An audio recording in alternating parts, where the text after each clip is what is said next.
안녕하세요. 오토기의 김정민입니다. 자, 노트북을 메인보드까지 싹 다 두 대를 분해를 했습니다. 오늘 영상은 기술 덕후분들에게는 굉장히 재미있으면서 중요한 내용입니다. 2025년 그램17 프로 외장 그래픽 모델, 2025년형 그램17 프로 내장 그래픽 모델. 두 모델은 외형 디자인이 거의 차이가 없습니다. 무게가 약간 차이 나고 두께가 조금 다른 정도. 내장 그래픽 모델이 1.369, 외장 그래픽 모델이 1.479, 119g 차이예요. 두께는 1.3mm 외장 그래픽 모델이 더 두껍습니다. 그러면 이 정도 차이면 내부 구조는 그냥 외장 그래픽, 익스터널 그래픽의 유무 정도밖에는 차이가 안 나지 않겠냐. 보통 이렇게 생각하신단 말이에요. 그래서 그 차이를 한번 하나씩 비교를 해드리겠습니다. 아마 외장 그래픽 살까, 내장 그래픽 살까 이거 고민하시는 분들이 많으실 텐데 이거 다 보시고 나면 외장 그래픽 쪽으로 마음이 확 기우실 거예요. 저도 이번 세대 2025년형 그램17 프로의 외장 그래픽 모델은 성능적으로나 완성도 면에 있어서는 거의 정점을 찍었다라고 말씀을 드릴 만큼 전혀 다른 노트북입니다. 한 세대 더 진화된 노트북이다. 이런 느낌을 받았는데 한번 비교를 해보겠습니다. 자, 메인보드 두 개를 한번 나란히 놓고 보시면 차이를 한눈에 아시겠죠? 메인보드 차이를 모르시는 분들이 보셔도 와, 많이 다른데? 이 차이를 아시는 분이라면 야, 이건 전혀 다른 설계잖아. 이렇게 많이 바뀌었어? 깜짝 놀라실 겁니다. 네, 맞습니다. 같은 하우징에 들어가야 되기 때문에 형태는 비슷해 보이지만 비교를 해보시면 사이즈가 10% 정도 차이가 납니다. 사이즈가 완전히 달라요. 거기에다가 가장 중요한 소켓의 위치가 다 변경이 됐습니다. CPU가 외장 그래픽의 메인보드가 더 오른쪽으로 이동을 했고요. 그 다음에 페이즈가 엄청나게 강화가 됐어요. 위치도 위쪽에서 아래쪽으로 변경이 됐고 SSD 소켓도 다 바뀌었습니다. 전혀 다른 보드라는 거지요. 작년 2024년형 그램에는 이 메인보드를 외장 그래픽 모델과 내장 그래픽 모델에 동일하게 사용을 했습니다. 여기에 그래픽 칩셋을 넣고 빼고 이 차이만 있었거든요. 보통은 이렇게 해야 맞아요. 같은 라인업에서 같은 하우징을 공유하는 모델에 메인보드까지 바꾸는 건 이건 기업 입장에서는 엄청나게 비용을 낭비하는 일이다. 원가 절감을 제대로 못하면 그건 남는 게 없으니까 안 된다. 뭐 이렇게 생각을 하거든요. 물론 소비자들에겐 별로 좋은 건 아니죠. LG도 물론 원가 절감을 안 하는 건 아닌데 이 LG는 원가 절감을 어떤 때는 진짜 왜 이렇게 안 했지라고 할 정도로 안 하는 경우가 가끔 있습니다. 이런 뻘짓을 잘 해요. 기술 덕후다운 모습을 보여준다. 약간 변태스럽죠? 네, 기술과 관련해서는. 그러니까 돈도 안 되는 이 휴대 노트북을 11년간 고집스럽게 붙들고서 놓을 수가 없는 거고 이 풀 마그네슘 바디가 이게 알루미늄 합금, 아노다이징으로 마감되어 있는 그런 합금제에 비해서는 1.5배 정도 비싸거든요. 이걸 11년 넘게 끌고 오는 브랜드도 LG가 유일합니다. 작년에 여기에 이제 RTX 3050이 들어가 있으니까 4050으로만 바꾸기만 하면 되는데 왜 3050 넣느냐고 욕을 먹었는데 그때 저는 이걸 다 분해를 해봤기 때문에 못 들어가요. 안 됩니다. 페이즈도 바뀌어야 되고 쿨링 시스템도 바뀌어야 되고 설계 다시 다 해야 됩니다. 저는 그렇게 말씀을 드렸어요. 물론 엔지니어들도 똑같이 얘기를 했어요. 안 돼요. TGP 다시 설정을 해서 여기 페이즈 강화해야 되고 그 다음에 전송비가 좋아졌긴 했지만 전송비가 최적의 구간으로 동작하는 그 특성이 다릅니다. 그래서 다시 설계해야 됩니다 했더니 말 같지도 않은 소리 하고 있네 하고서 막 욕했단 말이에요. 자, 그래서 그 엔지니어들이 내놓은 결과를 보니까 이제 한 번에 이해가 되시죠? 예, 바꿔야 됩니다. 이렇게 바꾸지 않으면 안 된다. 지금은 이제 RTX 5050까지 겨냥해서 바꿔져 있기 때문에 요걸로 한 내년 하반기까지 갈 거예요. 그러니까 한 2년 정도는 이 구조로 가지 않을까 싶고요. 네. 후면도 보시면 메모리 실장 위치까지 완전히 바뀌었습니다. 전혀 다른 노트북의 메인보드다 이렇게 보시면 돼요. 그러니까 모양만 비슷한 노트북이라서 메인보드 구조가 비슷하겠거니 생각하시면 오산이다. 이 두 메인보드를 저울에 재보면 내장 그래픽 메인보드가 74g, 얘가 97g, 23g이 차이가 납니다.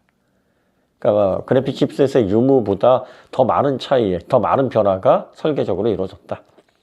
23g이 여기서 차이가 난다. 그럼 나머지는 어디서 차이가 나느냐? 또 한번 보시죠.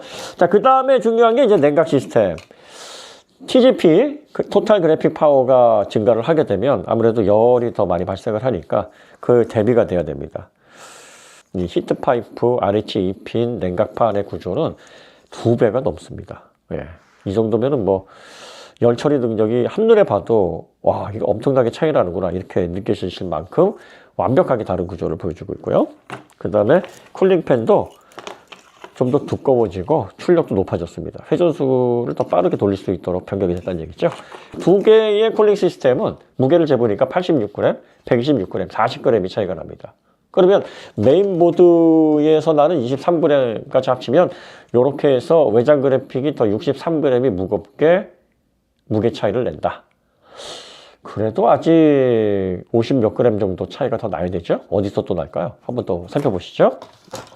그 다음 차이 나는 게 이제 스피커. 스피커가 보시면 5W 5W 스테레오로 내장 그래픽 모델은 구성이 되어 있는데 외장 그래픽 모델은 듀얼 우퍼 5W 5W 거기에 표준 스피커 5W 5W 20W 4채널 4스피커. 와, 출력이 2배로 늘어났어요. 당연히 성능도요 비교가 안 됩니다.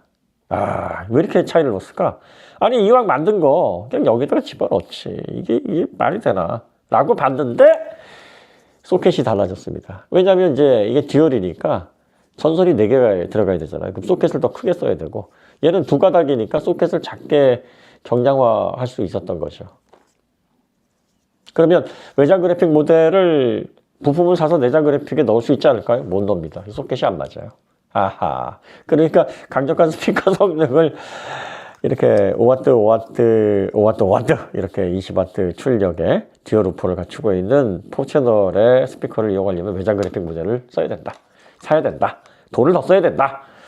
요게 27g이고 요게 52g이에요. 15g이 차이가 납니다. 그러면 63g에 15g 더하면 78g. 그죠? 그래도 아직까지 무게가 어디에서 차이가 날까요?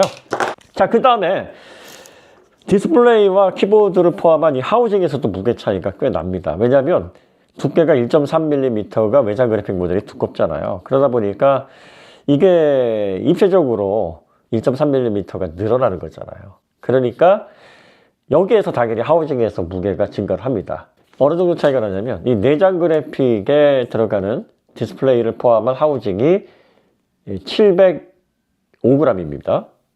그 다음에 외장 그래픽에 들어가는 디스플레이, 키보드, 그 하우징 요게 728. 그러니까 23g의 차이가 나는 거예요. 그러면 78g에 23g을 더하면 얼마가 됩니까? 101g 정도가 차이가 나네요. 그래도 9g은 도대체 어디서 차이가 나는 거냐? 9g이 이 합판에서 차이가 납니다. 보시면 외장 그래픽의 합판이 약간 더 확장이 되어 있어요.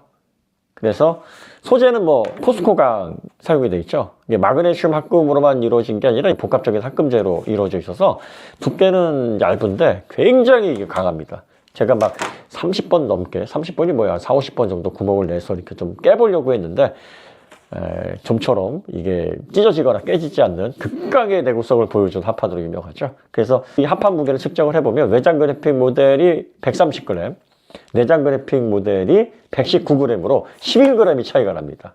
자, 그러면 이제 바로 이전까지 메인보드 쿨링 시스템, 그 다음에 스피커 요렇게 해서 두 모델이 차이 나는 무게가 101g이었단 말이에요. 그럼 거기에다가 합판의 11g 차이까지 합치면 112g이 차이가 나는 거예요. 외장 그래픽 하나가 바뀜으로 인해서 또 스피커 쿨링 시스템 그 외에 확장된 하우징 그 차이로 인해서 112g 정도의 무게 차이가 난다. 두 모델은 이렇게 보시면 되겠습니다. 정리를 해드리면 겉모양은 똑같아서 그놈이 그놈이겠지 하겠지만 이 성능적으로 그리고 내부 구조면으로 메인보드의 설계 자체가 변경이 되어 있고 전력을 받아들여서 페이지를 통해서 성능을 낼 수 있는 그런 포텐셜 자체가 높아져 있어요. 그래서 RTX 4050, 더 나아가서는 500까지도 품을 수 있는 그런 메인보드로 진화를 했다. 그리고 그램 17 프로의 외장 그래픽 모델 같은 경우에는 RTX 4050을 탑재를 한 그리고 또 TGP 65W를 인가를 한 그 정도의 적정 성능을 내는 17인치 노트북으로서는 전 세계에서 가장 가볍습니다. 1.479 실측하면 1.45 정도 되거든요. 그런데 이제 흔히 우리가 갤럭시 북 4 울트라하고 비교를 하잖아요.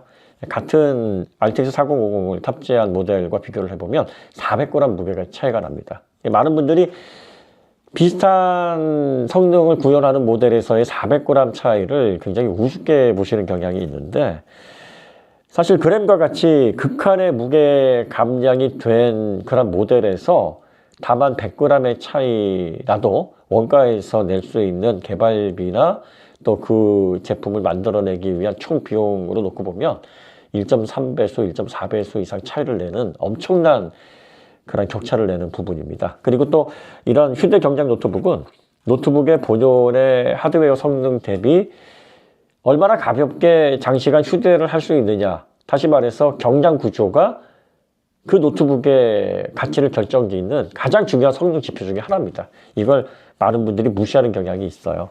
그래서 단순히 하드웨어의 차이만 놓고 비교를 한다 그러면 지금 그램 17 프로 외장 그래픽 모델보다 더 TGP 설정이 많이 100W 이상 되어 있는 모델도 있고 그래픽 점수가 더 좋은 모델도 있고 한데, 지금 이 두께에 1.5kg이 넘지 않는 이 하우징에서 최적의 성능을 낼 수 있는 구조로서는 단연 전 세계에서 아마 경쟁 모델을 찾아볼 수 없을 만큼 완성도 면에 있어서는 거의 정점에 다다라 있다, 이렇게 보시면 될 것 같고요. 저는 이번 2025년형 그램 17 프로의 외장 그래픽 모델은 정말 강력하게 추천드립니다.